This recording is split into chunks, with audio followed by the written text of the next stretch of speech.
Hi and hello, watch fans, and welcome to another edition of the Real Time Show with me, your friendly neighborhood watchmaker, Rob Nuds, and our friendly neighborhood jeweler, Alon Ben Joseph. Today, we are joined by the CEO and chairman of ZRC 1904, Georges Brunet, someone who I have met in person not once, not twice, but not often enough, because I love ZRC 1904. I have done for a long time, and I can't wait to discuss the brand and its origins today with George. Welcome to the air. Thanks a lot. Thank you for welcoming us. And it's always a pleasure talking to you guys.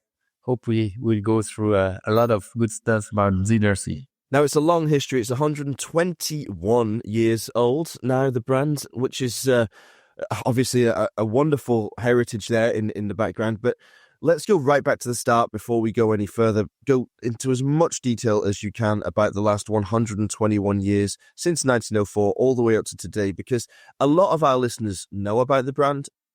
However, many of them have probably just encountered it for the first time. So please, give us the whole story. It's going to take hours, my friend. We're going to try to sum it up a little bit. The brand was set up in 1904 by my great-grandfather, Mr. Rocher.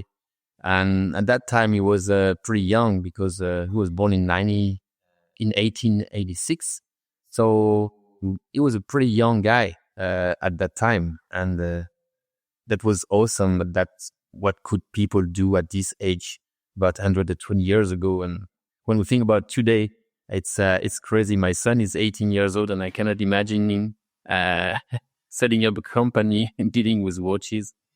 So, that's a great family history. And what people know is that we are based in Geneva, but we've been obviously spending a lot of time in France at the same time. The company is really had 2 foot or whatever on each side of both countries. So the first part of ZRC was set up in 1904 until 1917 in Swiss. That was 100% Swiss company. And at that time, we were specialized manufacturing chains for pocket watches. The watch bracelet was not existing at all. That was barely starting to become a study in some famous companies. So my great-grandfather was teammate with Mr. Zuccolo. This is where the company name comes from, Zuccolo and Rocher. And it was right before the First War, and the trend was still for the pocket watches at 100%. So at that time, the volume was huge, and we were only manufacturing chains. We were not at all involved into any kind of watchmaking. While my great-grandfather and Mr. Zuccolo were still focusing on pocket of chain for pocket watches, they also thought about diversifying the company into jewelry. At that time, we were mainly working with soft materials, so copper, brass, of course, silver and gold. Gold was much more affordable than today, and the majority of the fine jewelry was made out of gold.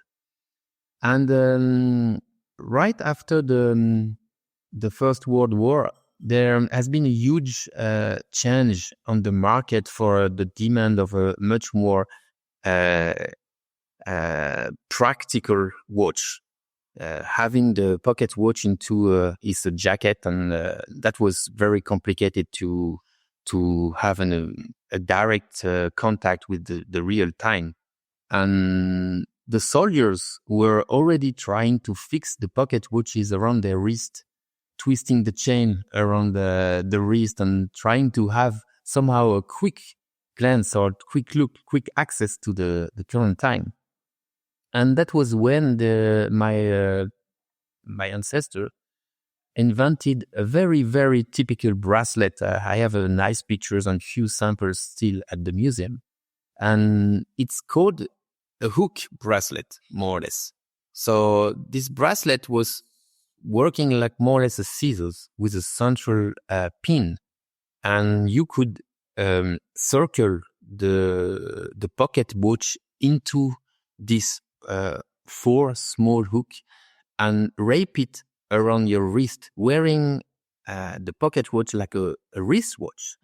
And that was the first step of ZRC into becoming a watchmaker, actually, starting to produce the bracelet. Very few years after the First World War ended, my great-grandfather decided to move a bit forward into the manufacturing of cases for watch, because the demand of the wristwatches was starting really to hit the roof, and more companies were focusing on switching from pocket watches to wristwatches. And this is one part of the history almost nobody knows, and I didn't knew about it also myself that much until I start studying really deeply the history of the company about 2 years ago, when I decided to write a complete book about our company, book which is supposed to be released this year. And I stumbled on whole catalogs and whole printings dated from the middle of the 1920s. It's about 100 years ago. And I saw that we were already such a specialist for watch cases. That was crazy. We used to produce hundreds of them, and not only in brass or copper, but also in stainless steel.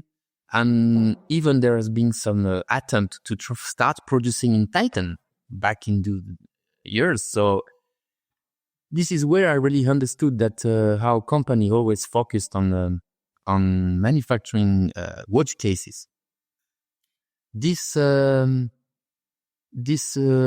specialty we always lasted with us. I mean, we never stopped. And as far as I can remember, even when I joined the company, we were still producing thousands of watches for other watchmakers. So this is really part of our DNA, and this is something very few people know, because people think that the ZRC watchmaking was born back in the mid-50s with my grandfather, and which is not true. We were producing ZRC watches starting the mid-50s. I mean, producing watches with a ZRC name, branded under ZRC. But we already had 30 years experience in producing watches, watch cases, and for the private label companies since 30 years. So with the war, as always the same, and no matter which field of industry we're talking about, the war is always bringing a lot of development, unfortunately, and it's good for the industry. But the demand for water resistance watches came from that period, because the soldiers, they were living in crazy conditions, and they had to, of course, to sustain crazy environment, including flooded and high temperature in the summer or very low temperature in the winter. And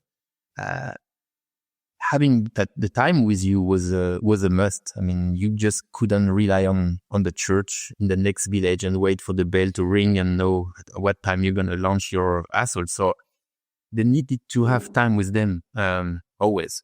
So that was part of the officers' responsibility. They used to be the people keeping time for all the enlisted crew. So this demand forced our company to focus on water resistance cases. And starting the early 30s, this is really, we can see a major change in the production.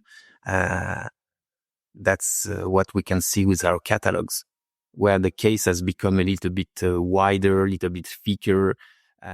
We moved from a very square or rectangular shape into a round design, which is much closer to the current trend, and with the big ends, with the capacity to to integrate a wider and more solid watch band. And this was really the start of the development of specific watches dedicated to water resisting. And that was a military demand. This is very clear. So if the most important part of the known history of ZRC is really starting or dating back the mid-50s. We were really into producing water-resistant cases starting the early 30s. And what is important is that the majority of them was already made out of stainless steel.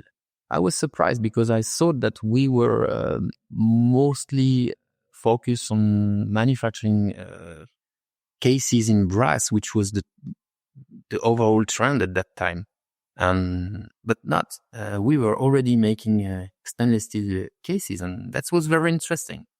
At what time, George, did the iconic crown between the lugs and the stretchy bracelet and the saltwater rinsing mechanism in the bezel, which is something perhaps that needs a little bit of explanation, at what time did those specific traits start to emerge in the design canon?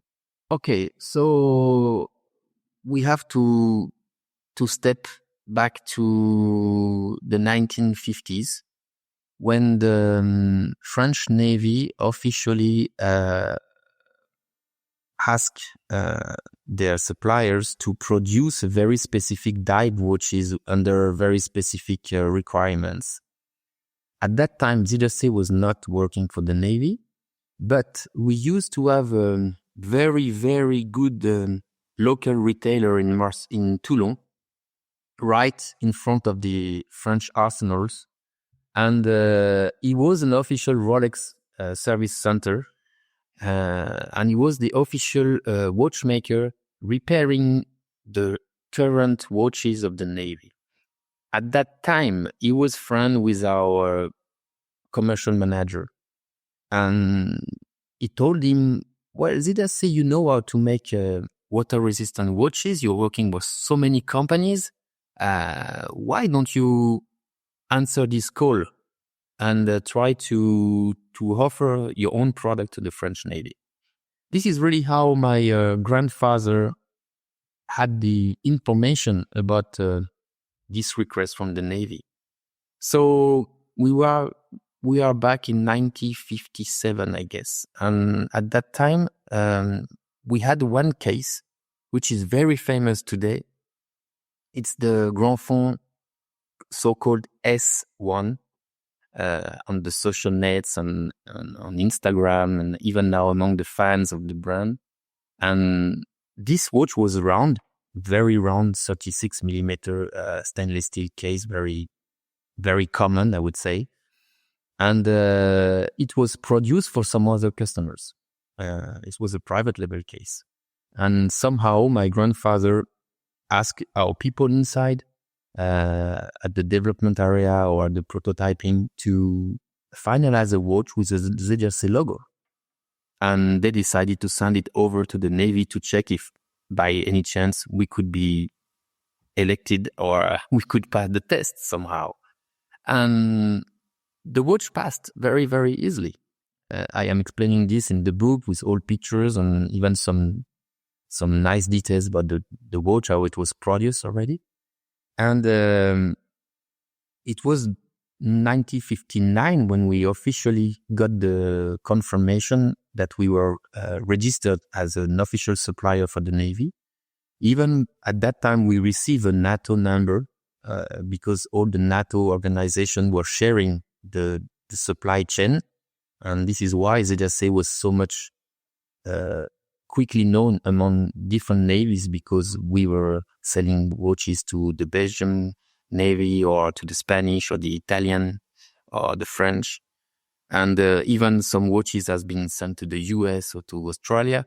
So during the first 2 years, we were delivering this very typical round stainless steel dive watch, the S1, which has just relaunched this year for the 120 years of the company under the name of Securicode. And after 2 years, the Navy told us that, okay, the watch was meeting the requirements at 100%, more or less. There were just been no failures. But still, it was not 100% matching their request. The case was too small. The diameter was not big enough. The hands were not big enough. The case was not thick enough. The bracelet was not matching all the requirements as well. And also they had a little problems with the coating of the bezel, which was full of tritium at that time for the luminous. But after hard and intense usage, it was peeling off somehow. So my grandfather took all the information, and at the development, at the R&D, they started to rethink about it, how to make this watch better. And this is when they invented the Grand Fond, the final Grand Fond with the 6-hour position bezel and the crown, sorry. This is a very specific bezel with the inserted capsules of tritium, which was protecting under an epoxy varnish.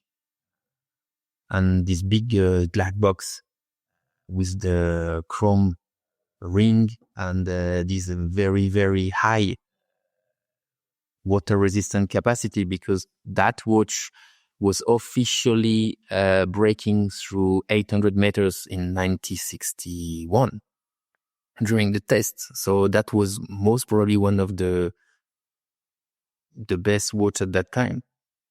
And this crown protection system at 6 hour, I don't have any idea where it really comes from. It's not a demand from the Navy, this is clear, because otherwise, if the Navy asked that, few brands would have done it at the same time. So it's an internal idea, but I don't know if it's my grandfather or someone from the R&D department. I have no idea, but no matter what, it was a ZRC idea for sure. So in 1961, the new watch was presented to the Navy. It was tested and finally confirmed and adopted in 1964. And it was a real long experience with the Navy, because the last repair, the last officially watch repaired by us, owned by the Navy, is dating by 1996.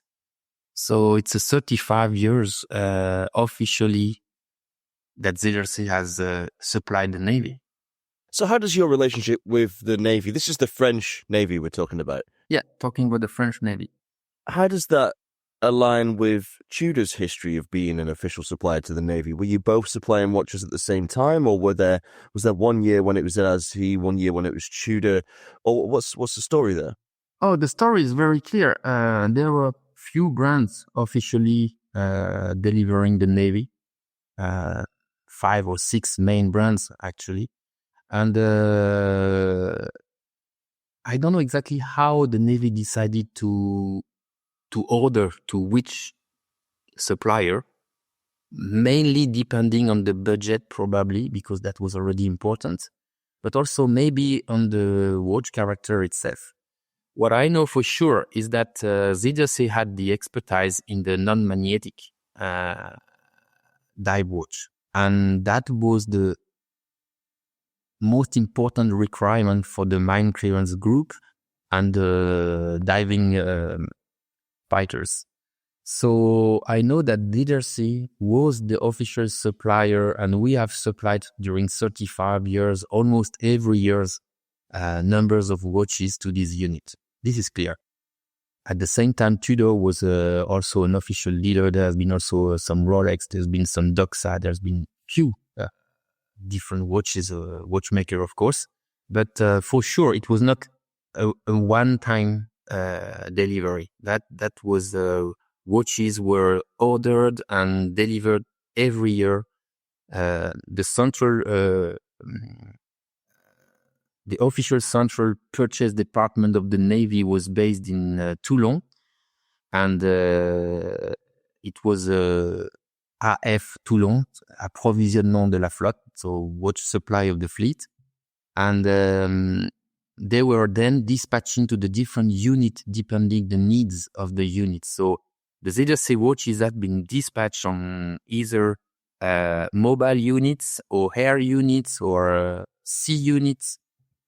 We've been supplying most probably over 50 different units of the Navy, including very famous ships, warships, or units like the Samantry Dive School, or, for instance, the mine clearance sections. But there are many mine clearance sections in France. You have in the Atlantic Ocean, in the Pacific area. I have records of watches in the museum, which has spent like 20 years in Mururoa during the nuclear war tests. We have a long history with the Navy. That was a 35 years of good relationship. And if we were able to develop such a good dive watch, because we had the feedback for a 35-year experience from professional divers. And the very first baseline of ZRC was a dive watch developed by divers for divers. And it's not something you can invent. That's not marketing. That's just the true story of the company. It was an answer to a very specific need. And ZRC as a watch was first developed like a prototype for the special units of the Navy. It has never been developed for the public on the first page.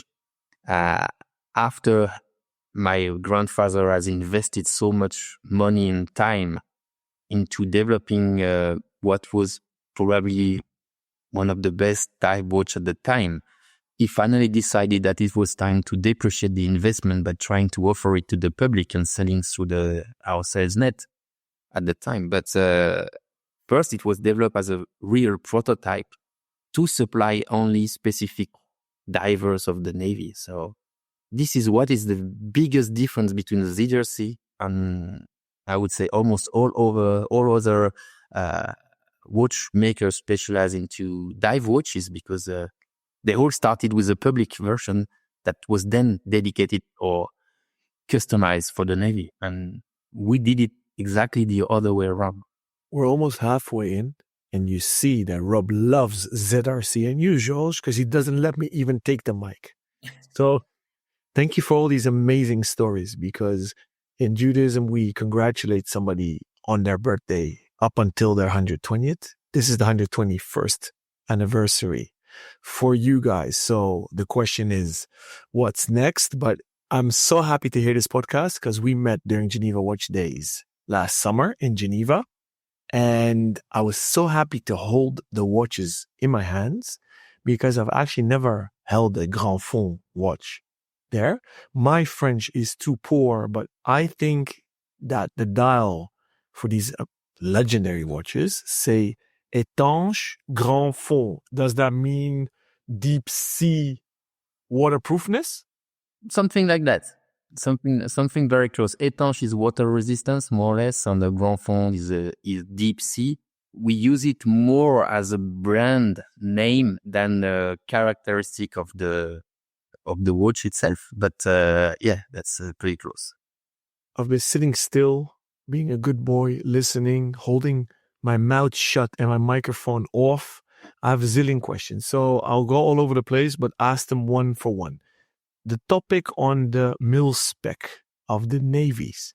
Do you actually, in the archives of ZRC, have these mil spec issued specifications of what the watch needs to have? Like, for example, the French Air Forces did with the Type 20 and Type 21 pilot watches, like the British RAF did with their Dirty Dozen pilot watches, etc. You mean the official call? Yeah. No, that's something that was lost probably, because I have a very good friend, and this guy is now over 80 years old, and he was a purchase manager in the French Navy for more than 30 years, and he's helping me a lot to write the book because he has been purchasing ZRC watches for over 30 years. And he could recover a lot of official documents, and he has a lot of very, very old stuff with him.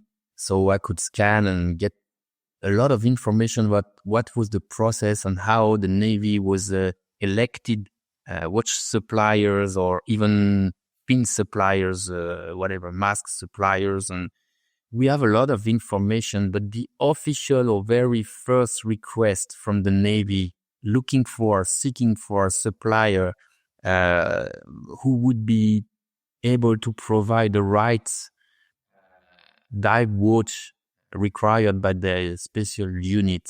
This document, I don't have it because that was more or less something very internal to the Navy. And the way ZRC was hooked in this adventure by the personal relationship of our former commercial manager and the former official watchmaker of the Navy was not like an official way, I guess. That was more like something done between two guys that were really appreciating each other. And this is how my grandfather got informed about this request of the Navy.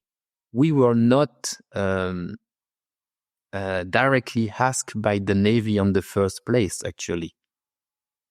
But what was important is that ZRC was probably the only watchmaker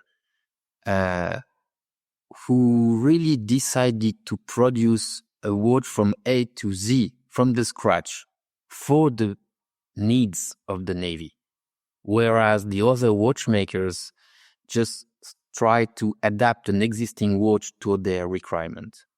And this is what is the biggest difference, I would say, between a watch that was born for the public with a specification dedicated to a public usage. And I will explain what is the main difference about that later on. And a watch like the ZRC, which was developed for specific usage of professional divers and then pass on to the public. The difference is really important. As for you were talking right before about the ECS system, the Easy Clean system for the rotating bezel. This is something I invented myself. So this came a little bit later in 2014, and I can let you know the story about that because it's pretty fun how it came up to my mind. But if you have any other question, let me know. Please do. Before you do so, I know you're a triathlon athlete.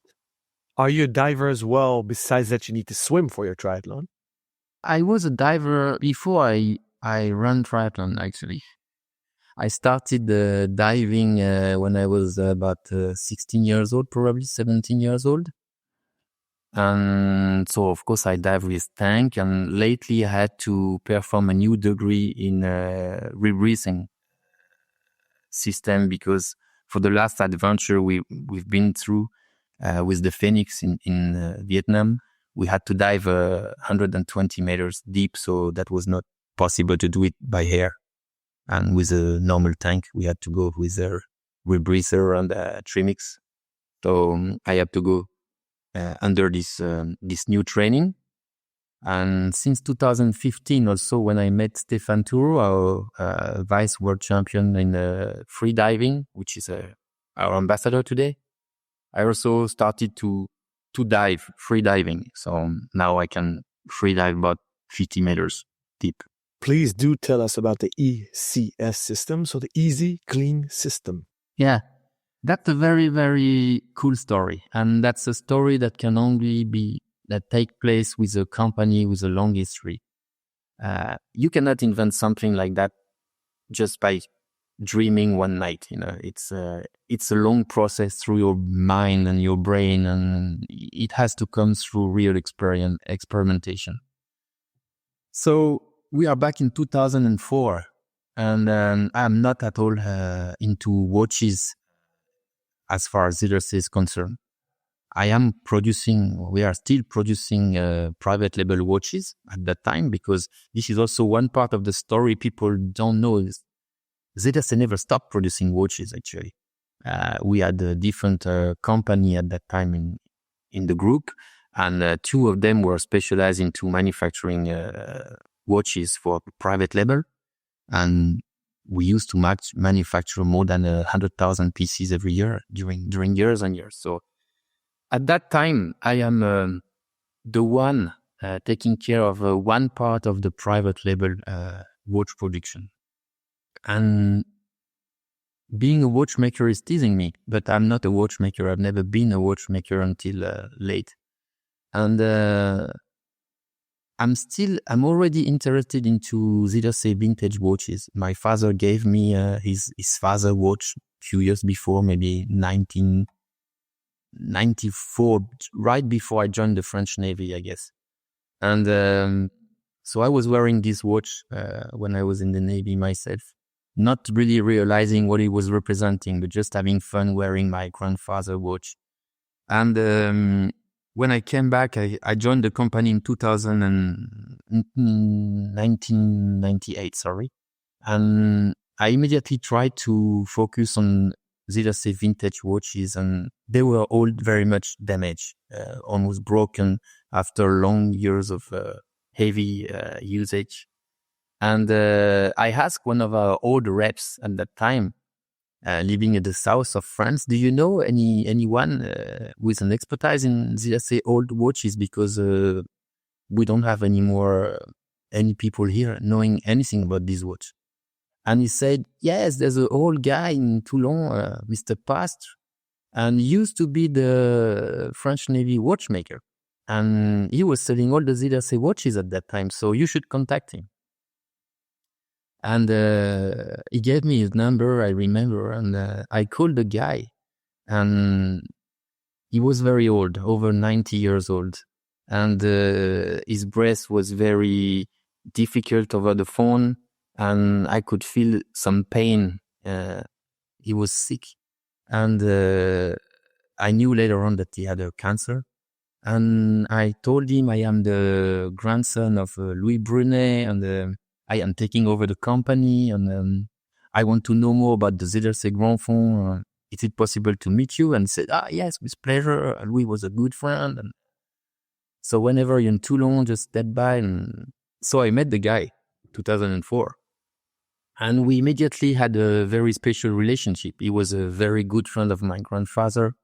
At that time, they were crazy young guys in the 60s, drinking a bit too much, smoking a bit too much, and having fun and parties in Marseille and Toulon.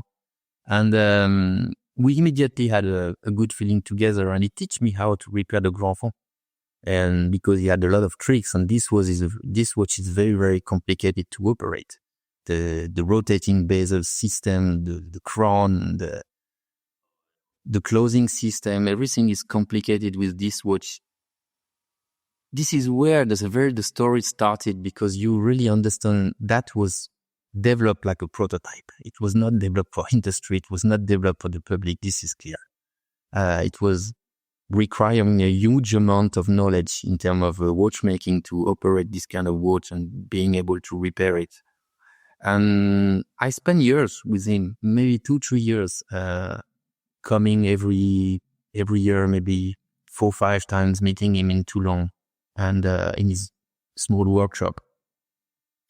And I remember once we were training on the rotating bezel, and he told me, catch up some used old bezel in this bucket and find some ZRC, and I'll let you know how to repair it. So I just dumped the bucket on the floor. There were like hundreds of bezel broken and completely rusted or with salt concretions. And of course, all different brands, some Doxa, some ZRC, some Tudor, some Rolex, and whatever. And so I collect all the ZRC ones. And he told me, put it on your tongue. What do you feel? And I felt the salt very, very strongly. and a metallic taste. And he explained to me, this is the problem with aluminum and stainless steel and salt. It's creating electrolyte and it's melting. And this is finally blocking the rotation of the bezel. And if once you decide to remake the Grand Fond, you have to find a solution to solve this problem. Because beside that, you had the best watches for diving. And he was the expert of the Navy, repairing all the dive watches of the French Navy at that time. So of course we are back in 2005 or 6 maybe at that time, and it's about 10 years before I decide to restart the Grand Fond. But it was probably resting in some place in my mind, in my brain, trying to develop some kind of a solution, even not thinking about it. And we are in 2013, and we are thinking about the 110th anniversary of the company with my brother.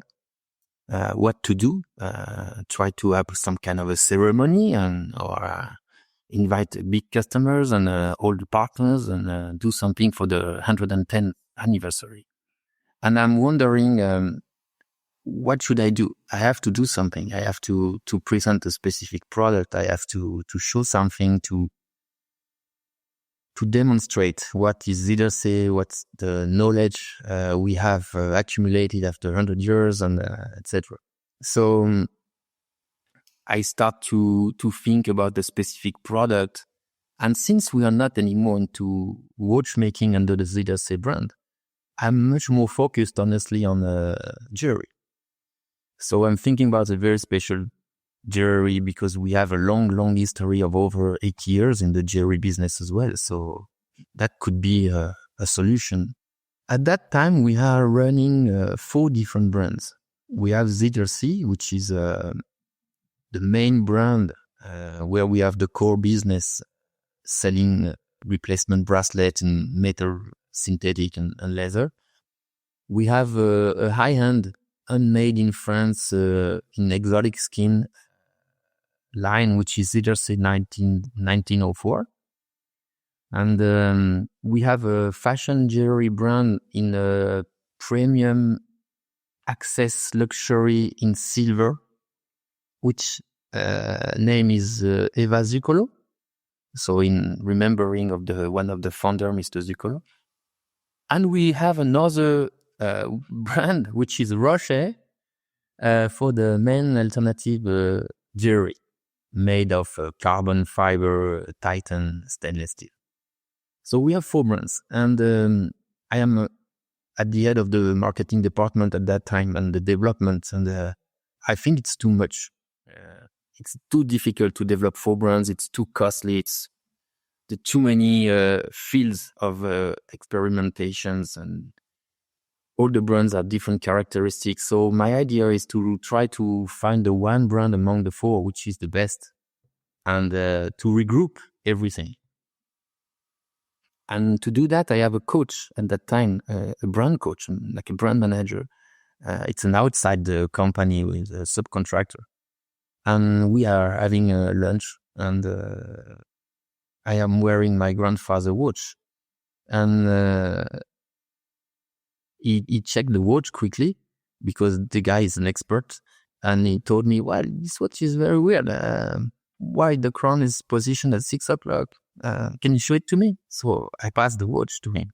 And immediately I can see it again in my mind. He's readjusting his glasses, and he looked at me with a very interrogative look like, hey, why does the ZRC logo on this die?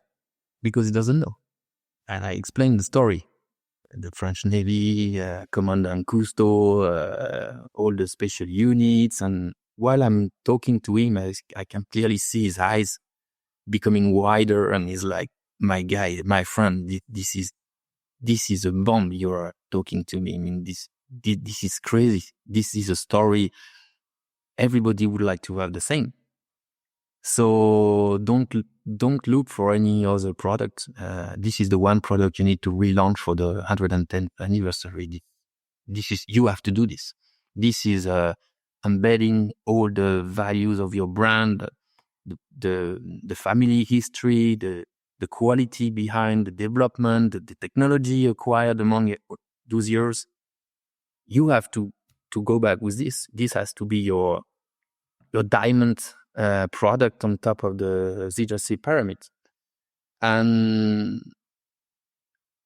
we don't have time to celebrate the 110th anniversary because it happens that by accident one of our biggest competitors is on a quite delicate financial situation, and we have the chance to buy him back. So in 2014 we are working on this big purchase. It's an outside growth, external growth, which is eating all our time and resources. So we decide to celebrate the 111th anniversary instead. And it gives me another 18 months to develop the watch because we haven't produced Grand Fond watches at that time for over 30 years. And we have somehow forgot a little bit about this technology. So we have to put ourselves into it and restudy the way of making, of manufacturing this very specific watch. And during this process, I have this light coming up into my mind of this 10 years before conversation I had with Mr. Pastre in Toulon, where I need to find a solution for the rotating bezel to make sure it will not be stuck by salt or impurities. And I remember we are talking with my product manager, Guillaume. He's still working with me. And we are trying to figure out some technical solutions to find a way to prevent the water to come to sneak into the different components, and after evaporation to leave the salt there, or to have impurities block the rotation of the bezel, because there are two phenomena. The first one is the salt, of course, which is very aggressive, and it can lead to a rust of various components like the spring balls or the springs that allows the bezel to rotate. Or you also have the problem of the electrolytes, which is a phenomenon, a natural phenomenon when you have a case in steel and some components in aluminum, and if you have some salt into the middle, it's melting all together. And this is one big problem everybody knows about, especially in the Navy, because this is this kind of corrosion is really very aggressive on metal boats. So we are discussing with our manufacturing unit and with all the R&D department, and we are not able to find a solution. Or if we find some solution, these are solutions already developed by other companies. So it's fake. It's not ZRC. It's not something coming out of our experience. And it's late at night, maybe over 11 p.m.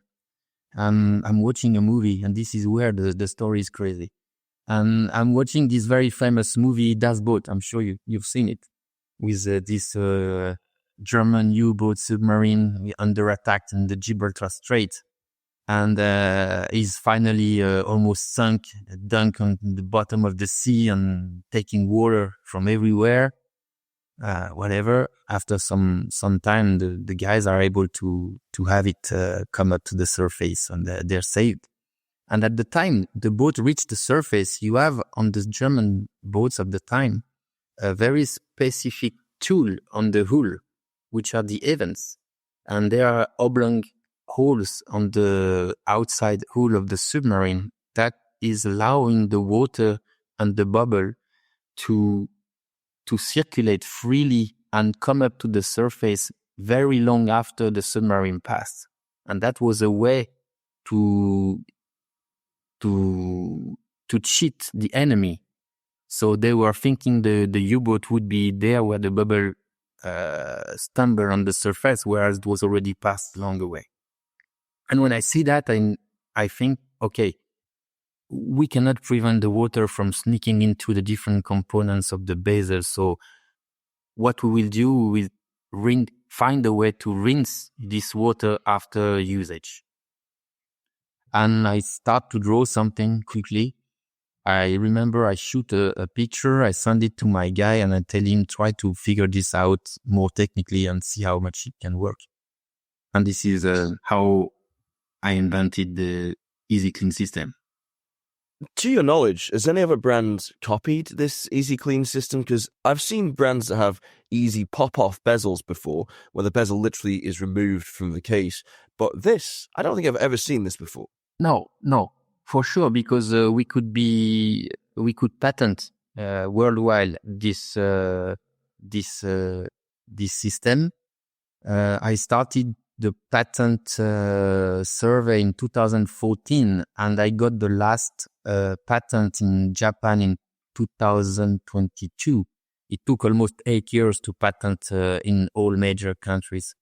And when you need to obtain a patent, the local attorneys, lawyers, they will study very, very carefully among all the existing patents if anybody has already tried to protect such a system before. So this is why it's taking so long and it's so costly.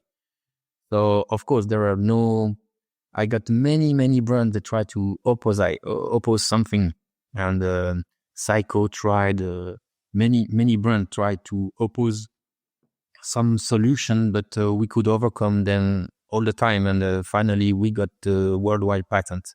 So for sure, we are the only one using this technology. When it comes to customer feedback regarding this special technology that you and no one else has, how important is it when it comes to purchasing the watch? Is it just a little additional story they can tell, assuming they love the aesthetic, or is it actually a reason why people come to ZRC because of that development you've made and no one else has?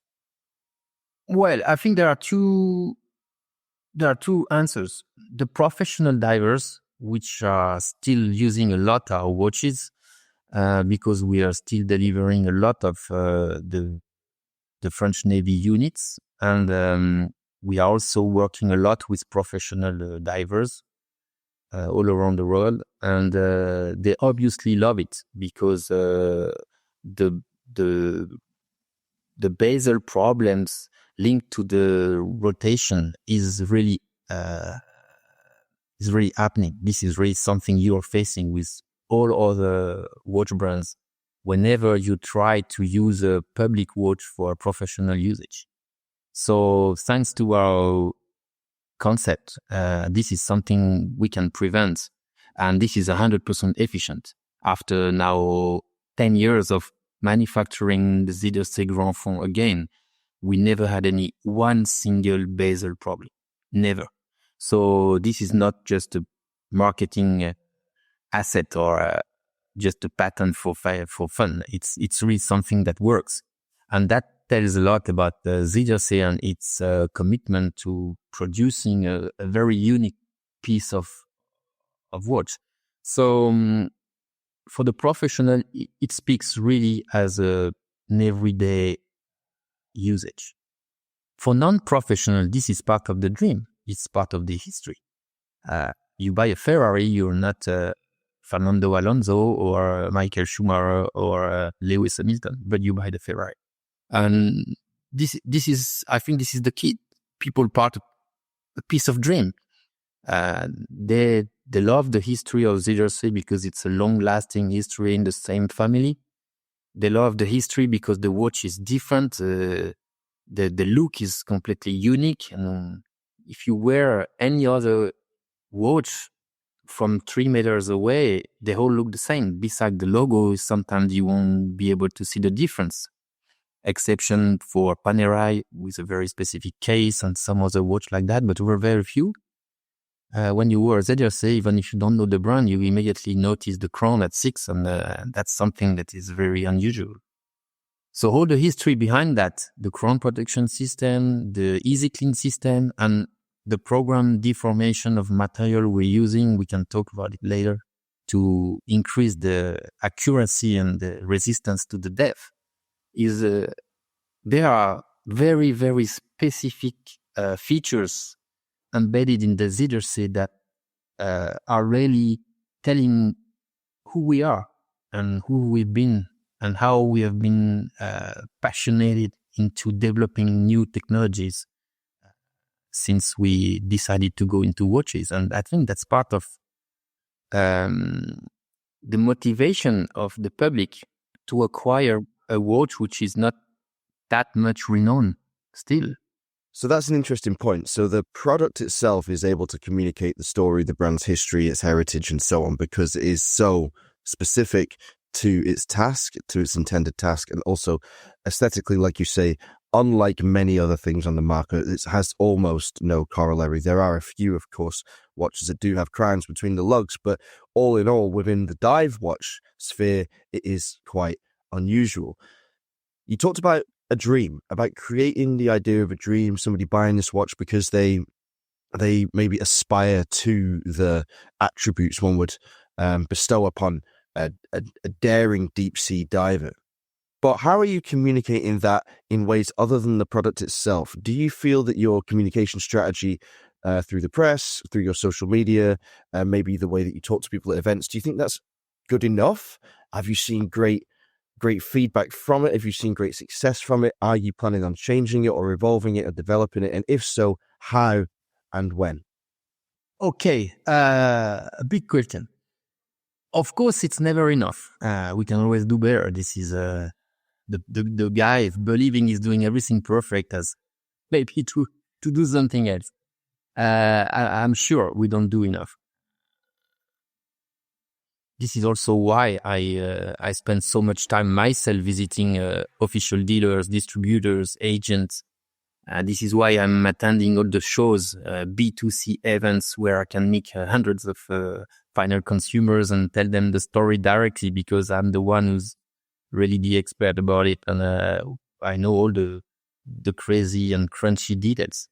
So of course I need to do more. On the social media we are quite active, of course. We have a lot of information, movies, tutors. We try to be also releasing movies. I think we have over 35 or 36 movies now. So I think we're quite active. I try to focus a lot on the explanation, but they are very technical.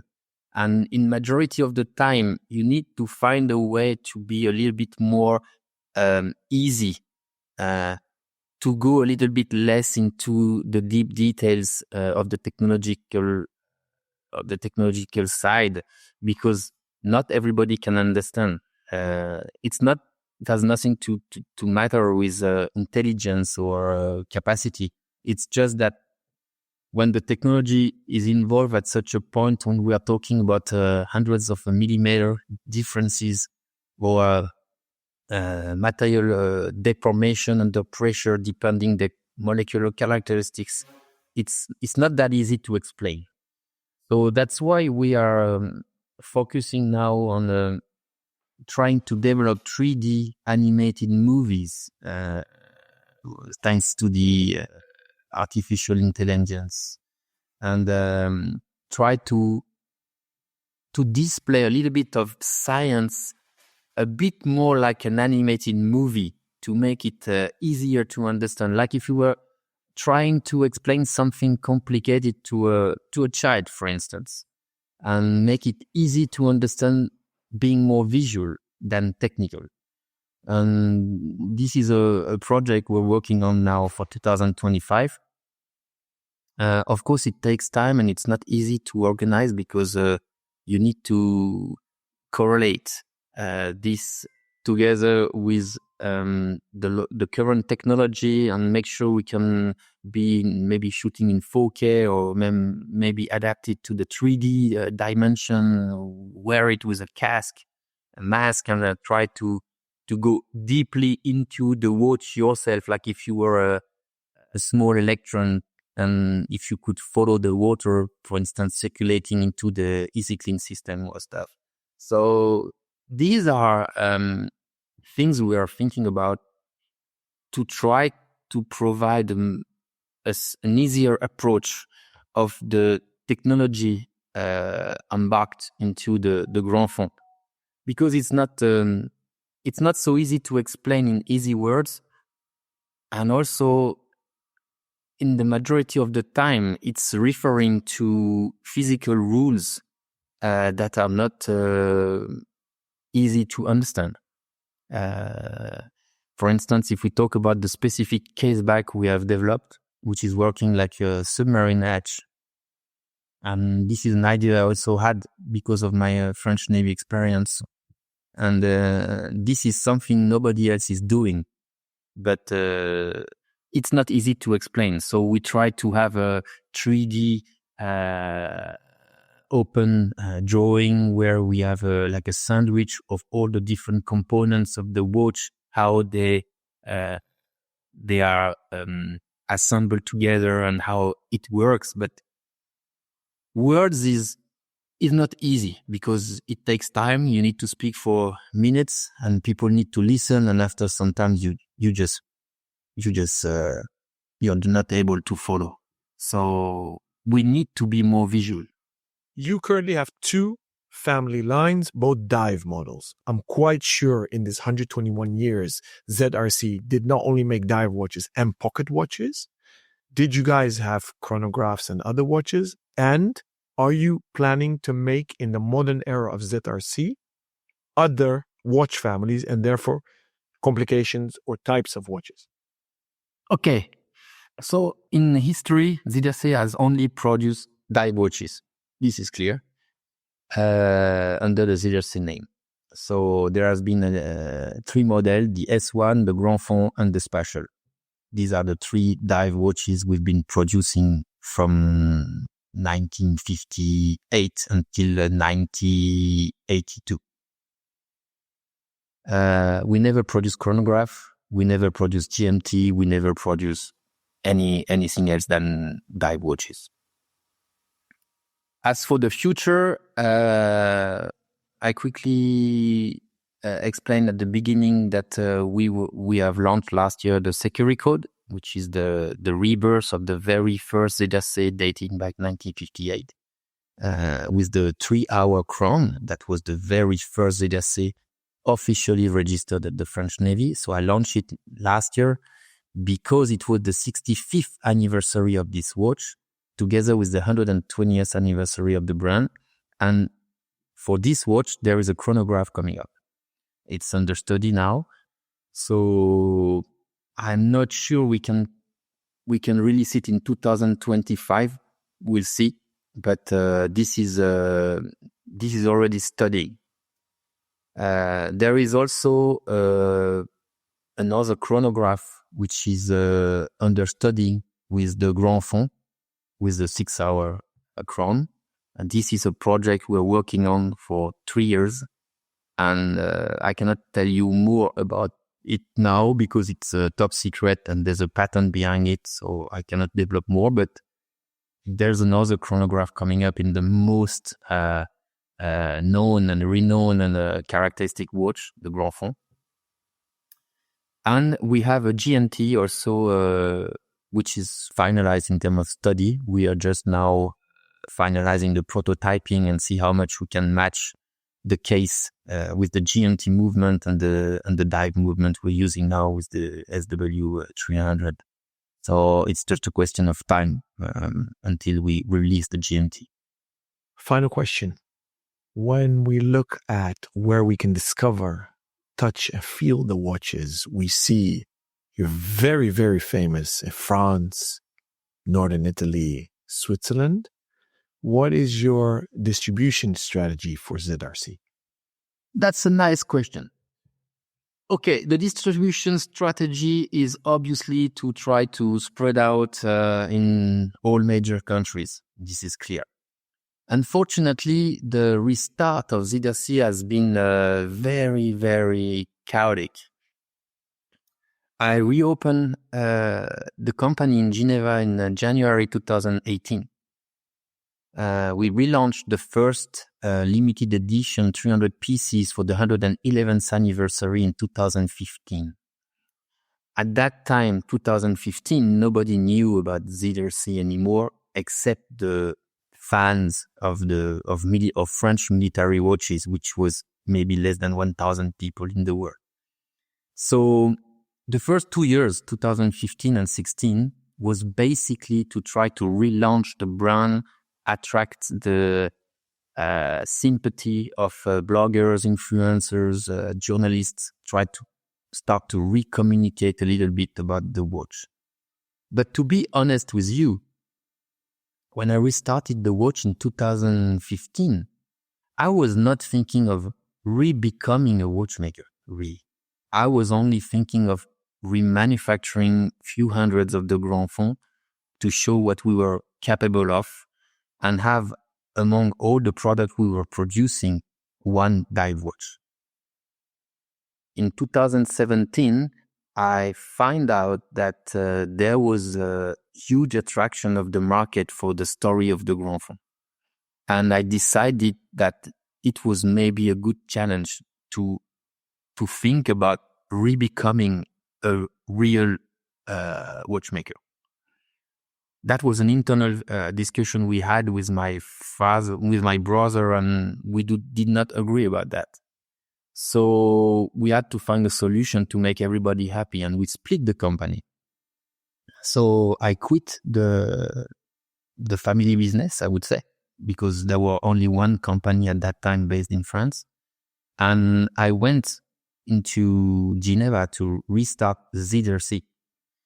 At the same time, my brother had to rename his French company under the name of Rocher, because we couldn't be operating ZRC on two companies with completely different products. So when I restarted in January 2018, I had 7 retailers, and I was starting from zero with almost zero turnover. We had 2019, the yellow jacket, if you remember, in France, and 100% of my small net of retailers was almost burned out and raped, and they broke everything. Then 2020 and 21, we had COVID. So no export, no traveling, no demonstration, no nothing. And we had no internet sales. We were nobody. So the real start of ZRC is July 2021.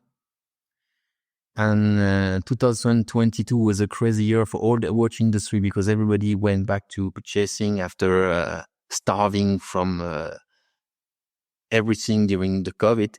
But for us, it was just a launch. And the good point is we were still alive, because I am auto-financing 100% of the company.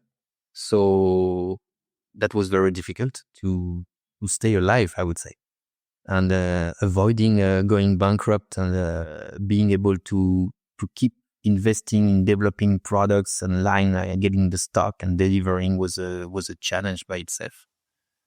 So for me, 2022 was a really key year where the destiny of the rebirth of ZRC was set, because it could have stopped at the end of 2022. And 2023 was a very good year as well, and we could restart the development. I could visit a lot of customers and convince a lot of retailers to become official dealers. And I could also find agents in Asia, in the Middle East, in the States, in France, in French foreign territories of the Pacific also. And we could reach close to 70 official dealers. And 2024 was a crazy year for us. I also recruited a head of sales, specialized for the ZRC development. And lately we opened 6 or 7 new distributions.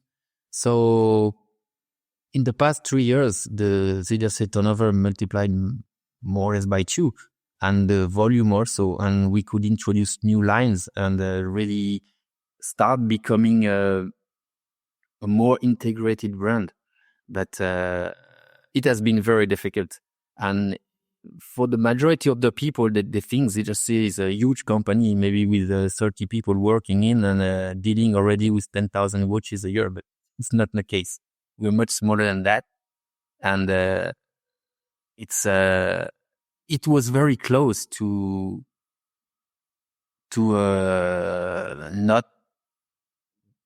not be the case after the COVID almost killed us. Like it killed many brands which were born right before. So the strategy today is more easy, because now I have a structure, I have people with me, I have many countries open now. We have now 12 countries open, and a rate of development which is close to 30 to 40%. We just ended 2024 with a plus 27%, which is crazy for last year history. And we have good records. Sellout is good.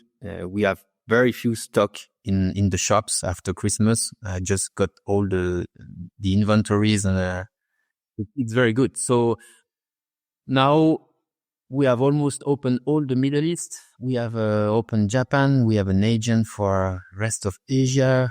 We have a lot of very good meeting coming up at the Geneva Watches and Wonders in April. Italy is becoming a key market where we have now close to 25 doors.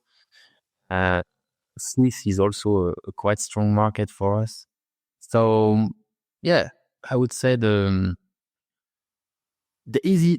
most difficult part is behind us now. And in terms of strategy, we are more renowned now internationally. There are more people talking about ZRC. Even in the States, I was surprised we were so much known by so many people. My turnover in the States this year multiplied by 3. 2024.